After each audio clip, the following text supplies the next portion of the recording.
जय मसीह की परमेश्वर के नाम की महिमा हो। आज हम देखेंगे यीशु के अधिकार पर प्रश्न।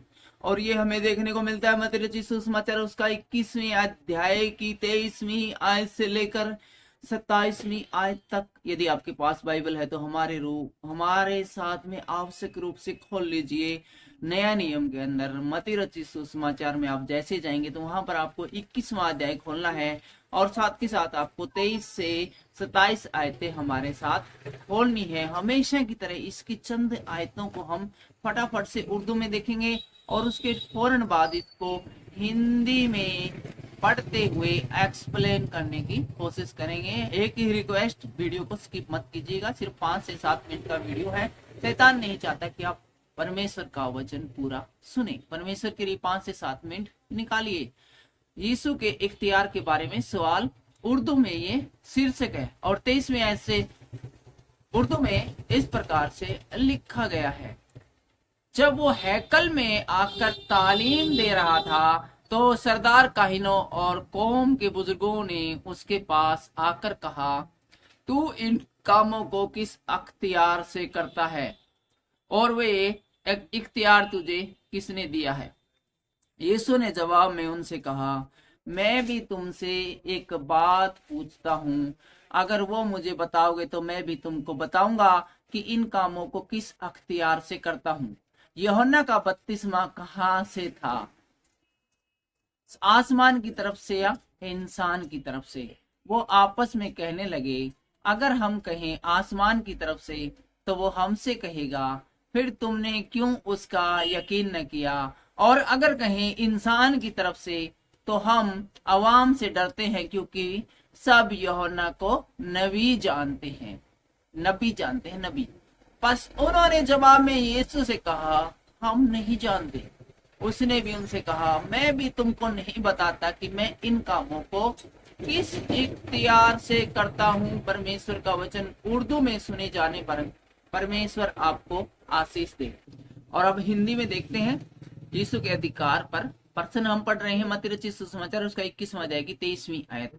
वह मंदिर में जाकर उपदेश कर रहा था। यीशु मसीह किसी मंदिर में, किसी चर्च में जाकर परमेश्वर के राज्य का सुसमाचार सुना रहा था। तो प्रधान याजकों और लोगों के पुरनियों ने उनके पास आकर पूछा, और बहुत से प्रधान याजक और पुरनिये हैं, बड़े बड़े पास्टर हैं, बिशप हैं, उन्होंने आकर यीशु मसीह से पूछा, तू ये काम किसके अधिकार से करता है? अर्थात तुझे जो चंगाई करने का जो अधिकार मिला है, अपने आप को इस प्रकार से जो बड़ी शिक्षा देने का अधिकार मिला है, ये कहाँ से मिला है? क्या अधिकार है? क्या राइट है? तो कौन से अधिकार के सबब से ये कहता है?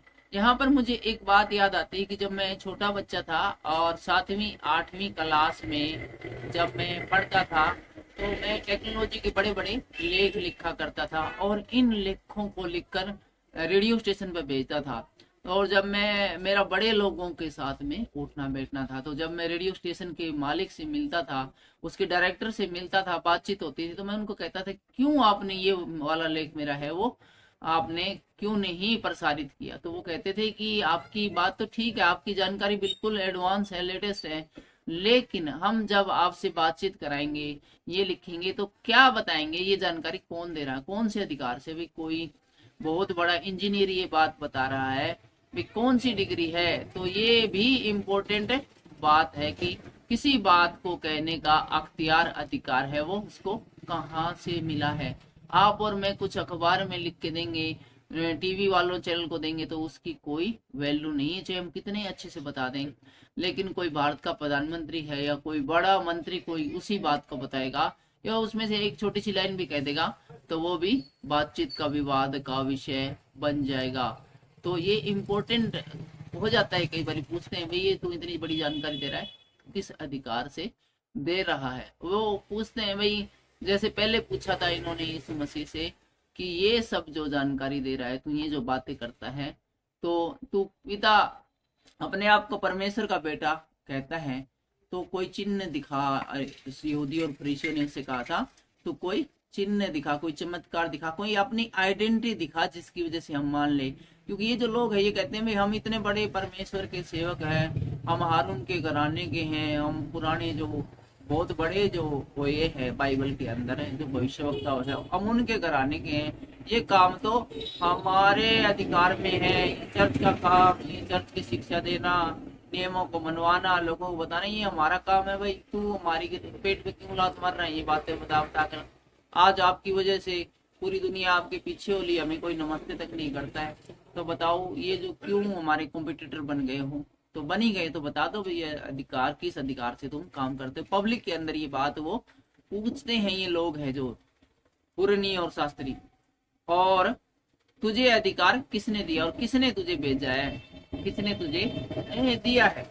कई आदमी की आदत है कोई उसके पास काम कराने जाए तो वो पूछेंगे किसने भेजा है।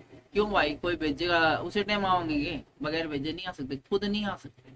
ये मैंने कई बार महसूस किया, देखा है। तो मैं कहीं काम कराने गया तो वो आके जो लोग बोलते हैं ऑफिस में, और किसने तुझे भेजा है, कौन भेजेगा भाई, कोई भेजेगा तभी आएंगे, अपने आप से भी तो आ सकते हैं।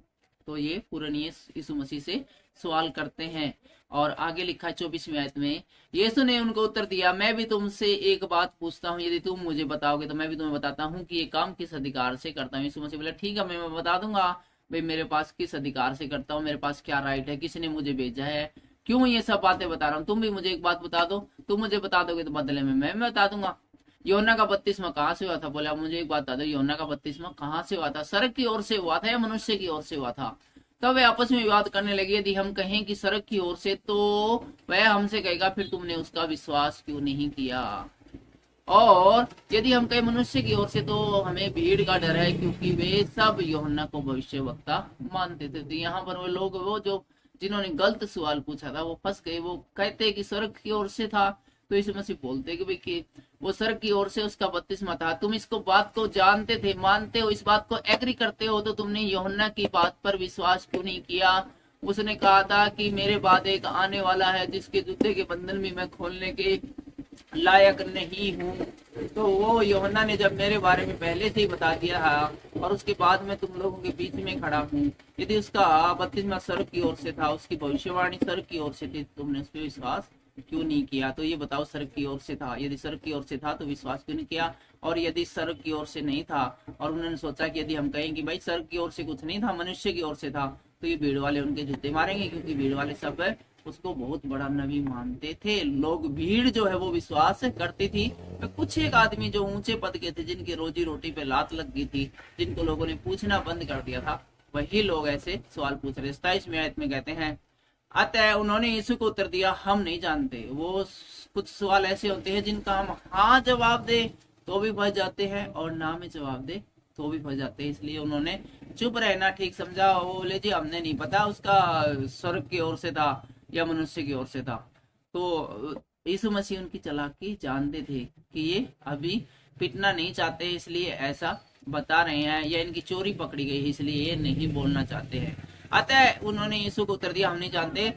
यीशु ने भी उनसे कहा, तो मैं भी तुम्हें नहीं बताता कि ये काम में किस अधिकार से। यीशु बोले ठीक है भाई, तुम नहीं जानते तो मैं भी कौन बताता तुमने मैं अधिकार किस अधिकार से काम करता हूँ। तो अच्छे काम करने जब आप निकलते हो ना, तो लोग उसमें अड़ंगा डालते हैं, बाधा डालते हैं और रुकावटें पैदा करते हैं, क्योंकि उनसे खुद तो कुछ अच्छा होता नहीं है, कोई दूसरे करें तो फिर अड़ंगे डालते हैं। और यहाँ पर तो बात है वो परमेश्वर के राज्य का सुसमाचार की है।